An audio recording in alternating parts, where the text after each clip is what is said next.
Class 10 pair of linear equations in two variables exercise 3.2 third ಮೇನಲ್ಲಿ first to fifth ಪ್ರಾಬ್ಲಮ್ಸ್ಗಳನ್ನು solve ಮಾಡಿರೋದ್ರಿಂದ ಈ ವಿಡಿಯೋದಲ್ಲಿ ಸಿಕ್ಸ್ತ್ ಪ್ರಾಬ್ಲಮನ್ನು ಸಾಲ್ವ್ ಮಾಡೋಣ. Form the pair of linear equations for the following problems and find their solution by substitution method. Okay, ಇದರ meaning ಇಷ್ಟೇ, ಅವ್ರು ಕೊಟ್ಟಿರುವಂಥ ಪ್ರಾಬ್ಲಮನ್ನು ಯೂಸ್ ಮಾಡಿಕೊಂಡು ಪೇರ್ ಆಫ್ ಲೀನಿಯರ್ ಈಕ್ವೇಷನ್ಸ್ಗಳನ್ನು ಫಾರ್ಮ್ ಮಾಡಬೇಕು. ನಂತರ ಆ ಪೇರ್ ಆಫ್ ಲೀನಿಯರ್ ಈಕ್ವೇಷನ್ನ ಸೊಲ್ಯೂಷನನ್ನು ಸಬ್ಸ್ಟಿಟ್ಯೂಷನ್ ಮೆಥಡಿಂದ ಫೈಂಡ್ ಮಾಡಬೇಕಾಗಿದೆ. Okay, sixth problem. 5 years hence, the age of Jacob will be 3 times that of his son. 5 years ago, Jacob's age was 7 times that of his son.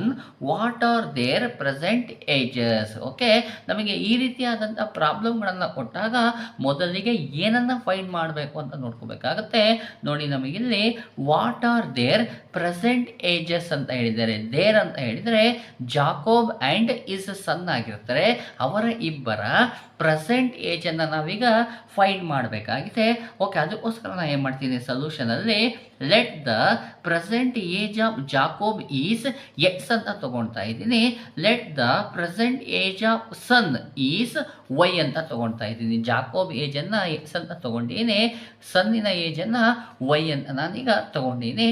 Okay, ನಮಗೆ ಕ್ವಶನಲ್ಲಿ ಹೇಳ್ತಾ ಇದ್ದಾರೆ, ಮೊದಲನೇ ಕಂಡೀಷನಲ್ಲಿ 5 year hence ಅಂತ ಹೇಳಿದ್ದಾರೆ. 5 year hence ಅಂದರೆ ಇಲ್ಲಿಂದ 5 years ಆದಮೇಲೆ ಅಂತ ಅರ್ಥ. 5 years ಆದಮೇಲೆ ಜಾಕೋಬ್ ಮತ್ತು ಸನ್ನಿನ ಏಜು ಎಷ್ಟಾಗಿರುತ್ತೆ ಅಂತ ನಾವೇ ಬರಿತಾ ಹೋಗ್ಬಿಡೋಣ. ಒಂದು ಎಕ್ಸಾಂಪಲ್ನ ತೊಗೊಳ್ತೀನಿ. ಜಾಕೋಬಿನ ಏಜು 60 years ಇದೆ ಅಂತ ಹಿಡ್ಕೊಳ್ಳೋಣ. ಜಾಕೋಬಿನ ಏಜು 60 years ಇದೆ ಅಂತ ಹಿಡ್ಕೊಂಡ್ರೆ ಇಲ್ಲಿಂದ 5 years ಆದಮೇಲೆ ಜಾಕೋಬ್ನ ಏಜ್ ಎಷ್ಟಾಗುತ್ತೆ, 60 + 5 years ಆಗುತ್ತೆ. ಅಲ್ಲಿಗೆ 65 years ಆಗುತ್ತೆ. ಅಂದರೆ 5 years ಏನು ಮಾಡಬೇಕು, ನಾವು ಪ್ರೆಸೆಂಟೇಜಿಗೆ ಆ್ಯಡ್ ಮಾಡಬೇಕು.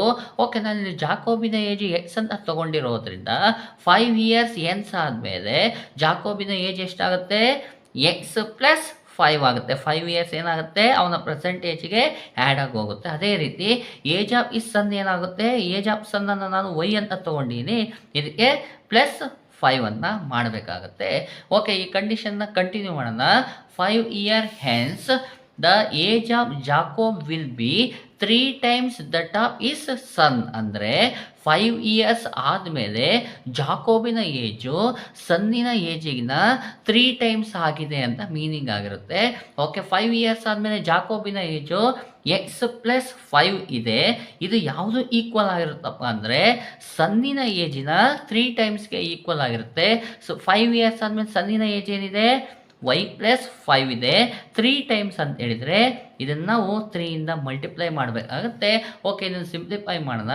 ಓಕೆ, ಇನ್ನೊಮ್ಮೆ ಹೇಳೋದಾದರೆ Jacob age is 3 times age of his son ಆಗಿರುತ್ತೆ. ಓಕೆ, ಎಕ್ಸ್ + 5 ಹಾಗೆ ಬರ್ಕೊಳ್ತೀನಿ. = 3 ಅನ್ನು ಒಳ ಮಲ್ಟಿಪ್ಲೈ ಮಾಡೋಣ. ವೈ ಇದೆ, ವೇರಿಯಬಲ್ ಪಕ್ಕದಾಗ ಏನೂ ಇಲ್ಲ ಅಂದರೆ 1 ಇರುತ್ತೆ. 3 1s 3, ವೈಗೆ ವೈ ಹಾಗೆ ಬರಿತೀನಿ. ಓಕೆ, ಪ್ಲಸ್ ಹಾಗೆ ಬರುತ್ತೆ. 3 5s 15 ಆಯಿತು.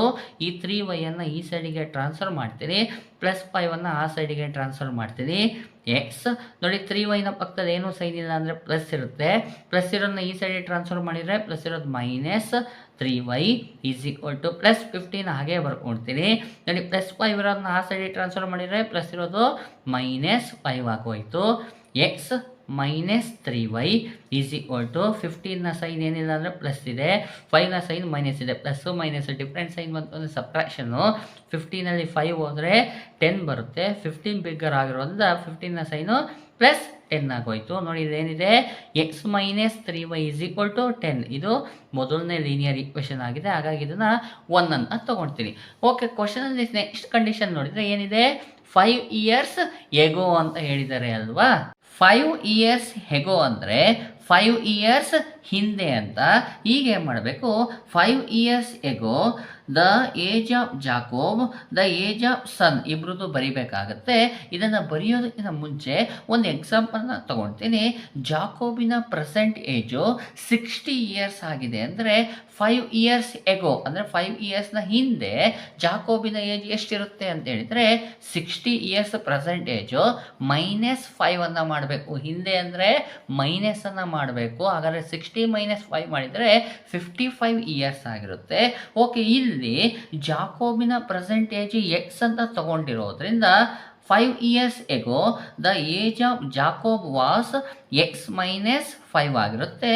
The age of son was y, present age of ಸನ್ನನ್ನು ವೈ ಅಂತ ತಗೊಂಡಿರೋದ್ರಿಂದ ವೈ -5 ಆಗಿರುತ್ತೆ. ಓಕೆ, ಈ ಕಂಡೀಷನ್ನ ಕಂಟಿನ್ಯೂಷನ್ ಮಾಡಿದರೆ 5 years ago Jacob age was 7 times that of his son. ಅಂದರೆ 5 ಇಯರ್ಸ್ ಎಗೋ ಜಾಕೋಬಿನ ಏಜು ಸನ್ನಿನ ಏಜಿಗಿನ 7 ಟೈಮ್ಸ್ ಜಾಸ್ತಿ ಇರುತ್ತೆ ಅಂತ ಹೇಳ್ತಾರೆ. ಓಕೆ, ಈಗ ಜಾಕೋಬಿನ ಏಜ್ ಎಷ್ಟಿದೆ, ಎಕ್ಸ್ -5 ಇದೆ. ಸನ್ನಿನ ಏಜ್ ಎಷ್ಟಿದೆ, ವೈ -5 ಇದೆ ಅಲ್ವಾ. ಹಾಗಾದರೆ ಜಾಕೋಬಿನ ಏಜು 7 ಟೈಮ್ಸ್ ಆಫ್ ಸನ್ ಏಜಿಗೆ ಈಕ್ವಲ್ ಆಗಿರುತ್ತೆ. ಓಕೆ, ಇದನ್ನು ಸಿಂಪ್ಲಿಫೈ ಮಾಡೋಣ. ಎಕ್ಸ್ -5 ಹಾಗೆ ಬರ್ಕೊಳ್ತೀನಿ. 7ನ ಒಳ ಮಲ್ಟಿಪ್ಲೈ ಮಾಡೋಣ. ವೇರಿಯಬಲ್ ವೈ ಪಕ್ಕದಲ್ಲಿ ಏನೂ ಇಲ್ಲ ಅಂದರೆ ನಂಬರ್ 1 ಇರುತ್ತೆ. 7 1 7y ಪ್ಲಸ್ ಇಂಟು ಮೈನಸ್ 7ಗೆ ಸೈನ್ ಏನೂ ಇಲ್ಲ ಅಂದರೆ ಪ್ಲಸ್ ಇದೆ. ಪ್ಲಸ್ ಇಂಟು ಮೈನಸ್ 7 5 35 ಬರುತ್ತೆ. ಓಕೆ, ಹೀಗೆ ಮಾಡೋಣ. 7y ಅನ್ನು ಈ ಸೈಡಿಗೆ ಟ್ರಾನ್ಸ್ಫರ್ ಮಾಡ್ತೀನಿ. -5ನ ಈ ಸೈಡ್ ಆ ಸೈಡಿಗೆ ಟ್ರಾನ್ಸ್ಫರ್ ಮಾಡ್ತೀನಿ. ಓಕೆ, ಎಕ್ಸ್ ನೋಡಿ 7yಗೆ ಸೈನ್ ಏನೂ ಇಲ್ಲ ಅಂದರೆ ಪ್ಲಸ್ ಇದೆ. ಪ್ಲಸ್ ಇರೋದನ್ನು ಈ ಸೈಡಿಗೆ ಟ್ರಾನ್ಸ್ಫರ್ ಮಾಡಿದ ತಕ್ಷಣ ಏನಾಗುತ್ತೆ, ಪ್ಲಸ್ ಇರೋದು -7y ಆಯಿತು. ಇಸ್ ಈಕ್ವಲ್ ಟು -35 ಹಾಗೇ ಬರ್ಕೊಳ್ತೀನಿ ನಾನೀಗ. -5 ಆ ಸೈಡಿಗೆ ಟ್ರಾನ್ಸ್ಫರ್ ಮಾಡಿದರೆ ಮೈನಸ್ ಇರೋದು ಏನಾಗುತ್ತೆ, +5 ಆಗುತ್ತೆ. ಓಕೆ, ಇದು ಎಕ್ಸ್ ಇದೆ, ವೇರಿಯಬಲ್ ವೈ ಇದೆ. ಡಿಫ್ರೆಂಟ್ ವೇರಿಯಬಲ್ ಇರೋದ್ರಿಂದ ಇದು ಸಿಂಪ್ಲಿಫೈ ಮಾಡೋಕ್ಕೆ ಬರೋಲ್ಲ. ಹಾಗಾಗಿ ಎಕ್ಸ್ -7y ಅನ್ನು ಹಾಗೆ ಬರ್ಕೊಳ್ತೀನಿ. ಈಸ್ ಈಕ್ವಲ್ ಟು ಇವೆರಡು ನಂಬರ್ ಇದೆ, ಲೈಕ್ ಟರ್ಮ್ಸ್ ಆಯಿತು. ಸಿಂಪ್ಲಿಫೈ ಮಾಡಿಬಿಡೋಣ. 35ನ ಸೈನ್ ಮೈನಸ್ ಇದೆ, 5ನ ಸೈನ್ ಪ್ಲಸ್ ಇದೆ. ಮೈನಸ್ಸು ಪ್ಲಸ್ ಡಿಫ್ರೆಂಟ್ ಸೈನ್ ಬಂದರೆ ಸಬ್ಟ್ರಾಕ್ಷನ್ನು. 35ಅಲ್ಲಿ 5ಅನ್ನು ಸಬ್ಟ್ರಾಕ್ಷನ್ ಮಾಡಿದರೆ 30 ಬರುತ್ತೆ. 35 ಬಿಗ್ಗರ್ ನಂಬರ್ ಆಗಿರೋದ್ರಿಂದ ಇದರ ಸೈನ್ ಏನು, ಮೈನಸ್ ಬರುತ್ತೆ. ಇಲ್ಲಿಗೆ -30 ಆಯಿತು. ನೋಡಿ, X -7y is equal to -30 ಅನ್ನೋದು ಇನ್ನೊಂದು ಲೀನಿಯರ್ ಇಕ್ವೇಷನ್ ಆಯಿತು. ಹಾಗಾಗಿ ಇದನ್ನು ನಾನು 2 ಅಂತ ತಗೊಳ್ತೀನಿ. ನೋಡಿ, ಇಲ್ಲಿ ಲೀನಿಯರ್ ಇಕ್ವೇಷನ್ 1 ಇದೆ, ಇಲ್ಲಿ ಲೀನಿಯರ್ ಇಕ್ವೇಷನ್ 2 ಇದೆ. ಇದೆರಡನ್ನು ಯೂಸ್ ಮಾಡಿಕೊಂಡು ನಾವೀಗ ಎಕ್ಸ್ ಆ್ಯಂಡ್ ವೈ ವ್ಯಾಲ್ಯೂವನ್ನು ಫೈಂಡ್ ಮಾಡೋಣ. ಓಕೆ, ಅದಕ್ಕೋಸ್ಕರ ಏನು ಮಾಡ್ತೀನಿ, ಫ್ರಮ್ ಈಕ್ವೇಷನ್ 1 ಅನ್ನು ತೊಗೊಳ್ತೀನಿ. ಈಕ್ವೇಷನ್ 1 ಇದೆಯಲ್ಲ, ಬರ್ಕೊಳ್ತೀನಿ. X -3y is equal to 10 ಇದೆ. ಓಕೆ, ಈಗ ಏನು ಮಾಡೋಣ, ಎಕ್ಸ್ ವ್ಯಾಲ್ಯೂನ ಇನ್ ಟರ್ಮ್ಸ್ ಆಫ್ ವೈ ಆಗಿ ಬರೆಯೋಣ. ಅದಕ್ಕೋಸ್ಕರ ಏನು ಮಾಡ್ತೀನಿ, -3yನ್ನು ಆ ಸೈಡಿಗೆ ಟ್ರಾನ್ಸ್ಫರ್ ಮಾಡ್ತೀನಿ. ಎಕ್ಸ್ ಇದೆ, ಎಕ್ಸ್ ಹಾಗೆ ಬರುತ್ತೆ. Is equal to 10. ಮೈನಸ್ ಇರೋದು ಆ ಸೈಡ್ ಟ್ರಾನ್ಸ್ಫರ್ ಆದರೆ ಪ್ಲಸ್ ಆಗಿ ಹೋಗುತ್ತೆ. ಮೈನಸ್ ಇರೋದು +3y ಆಯಿತು. ನೋಡಿ, ನನಗೆ ಎಕ್ಸ್ ವ್ಯಾಲ್ಯೂ ಎಷ್ಟು ಬಂದಿದೆ, 10 + 3y ಬಂದಿದೆ. ಇದನ್ನು ನಾನು ಈಕ್ವೇಷನ್ 3 ಅಂತ ತೊಗೊಳ್ತೀನಿ. ಓಕೆ, ನೆಕ್ಸ್ಟ್ ಏನು ಮಾಡೋಣಪ್ಪ ಅಂದರೆ, substitute x is equal to 10 + 3y in equation 2. ನೋಡಿ, ಈಕ್ವೇಷನ್ 1 ತೊಗೊಂಡು ನಾನು ಎಕ್ಸ್ ವ್ಯಾಲ್ಯೂ ಫೈಂಡ್ ಮಾಡಿರೋದ್ರಿಂದ ಎಕ್ಸ್ ವ್ಯಾಲ್ಯೂನ ಈಕ್ವೇಷನ್ 2 ಅಲ್ಲಿ ಸಬ್ಸ್ಟಿಟ್ಯೂಷನ್ ಮಾಡ್ತೀನಿ. ಈಕ್ವೇಷನ್ 2 ಇಲ್ಲೇ ಇದೆ. X -7y is equal to -30 ಇದೆ. ಓಕೆ, ಎಕ್ಸ್ ಇದೆ ಅಲ್ವಾ, ಈ ಎಕ್ಸ್ ಪ್ಲೇಸಲ್ಲಿ ಎಕ್ಸ್ ವ್ಯಾಲ್ಯೂನ ಹಾಕ್ತೀನಿ. ಎಕ್ಸ್ ವ್ಯಾಲ್ಯೂ ಏನು ಬಂದಿದೆ, 10 + 3y. ಎಕ್ಸಿನ ವ್ಯಾಲ್ಯೂ ಬರೆದ್ಬಿಟ್ಟೆ. ನೆಕ್ಸ್ಟ್ ಇರೋದೇನು, -7y ಈಸ್ ಈಕ್ವಲ್ ಟು -30 ಅನ್ನು ಬರೆದೆ. ಓಕೆ, ನೆಕ್ಸ್ಟ್ ನೋಡಿ, 10ಗೆ 10 ಹಾಗೆ ಬರ್ಕೊಳ್ತೀನಿ. ಎಸ್, ಇವೆರಡು ಏನಾಗಿದೆ, ಲೈಕ್ ಟರ್ಮ್ಸ್ ಆಗಿದೆ. ಯಾಕಂದರೆ ವೇರಿಯಬಲ್ ಸೇಮ್ ಇದೆ, ವೈ ಅಂತ. ಓಕೆ, ಇಲ್ಲಿ 7ಗೆ ಮೈನಸ್ ಇದೆ, 3ಗೆ ಪ್ಲಸ್ ಇದೆ. ಪ್ಲಸ್ಸು ಮೈನಸ್ ಡಿಫ್ರೆಂಟ್ ಸೈನ್ ಬಂದರೆ ಸಬ್ಟ್ರಾಕ್ಷನ್ನು. 7ಅಲ್ಲಿ 3ಯನ್ನು ಸಬ್ಟ್ರಾಕ್ಷನ್ ಮಾಡಿದರೆ ಆನ್ಸರ್ ಎಷ್ಟು ಬರುತ್ತೆ, 4y ಬರುತ್ತೆ. 7 ಬಿಗ್ಗರ್ ಆಗಿದೆ, ಹಾಗಾದರೆ ಸೈನ್ ಏನು ಬರಬೇಕು, ಮೈನಸ್ ಈಸ್ ಈಕ್ವಲ್ ಟು -30 ಆಗೋಯಿತು.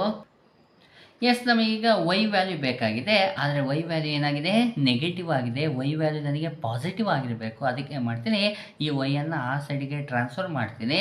ಎಸ್, ಈ 30 ಅದ, ಇದನ್ನು ಈ ಸೈಡಿಗೆ ಟ್ರಾನ್ಸ್ಫರ್ ಮಾಡ್ಕೊಳ್ತೀನಿ. 10ಗೆ 10 ಹಾಗೇ ಬರುತ್ತೆ. ನೋಡಿ, -30 ಈ ಸೈಡಿಗೆ ಬಂದ ತಕ್ಷಣ ಏನಾಗುತ್ತೆ, plus 30 is equal to minus 4y ಇರೋದು ಆ ಸೈಡಿಗೆ ಹೋದ ತಕ್ಷಣ ಏನಾಯಿತು ಪ್ಲಸ್ 4y ಆಗೋಯಿತು. ಎಸ್ ಇವೆರಡು ನಂಬರ್ ಇದೆ. 10ಗೆ ಸೈನ್ ಏನಿಲ್ಲ ಅಂದರೆ ಪ್ಲಸ್ ಇದೆ, 30ಗೆ ಪ್ಲಸ್ ಇದೆ. ಪ್ಲಸ್ ಸೇಮ್ ಸೈನ್ ಬಂದರೆ ಅಡಿಷನ್ನು, 30ಗೆ 10 ಆ್ಯಡ್ ಮಾಡಿದರೆ 40 ಬರುತ್ತೆ. 30 ಬಿಗ್ಗರು, ಸೈನ್ ಏನಿದೆ ಪ್ಲಸ್ 40 ಆಗೋಯಿತು. ಈಸ್ ಈಕ್ವಲ್ ಟು 4y ಬರಿತೀನಿ. ನನಗೆ y ವ್ಯಾಲ್ಯೂ ಬೇಕಾದ್ರಿಂದ 4ನ ಆ ಸೈಡಿಗೆ ಟ್ರಾನ್ಸ್ಫರ್ ಮಾಡ್ತೀನಿ.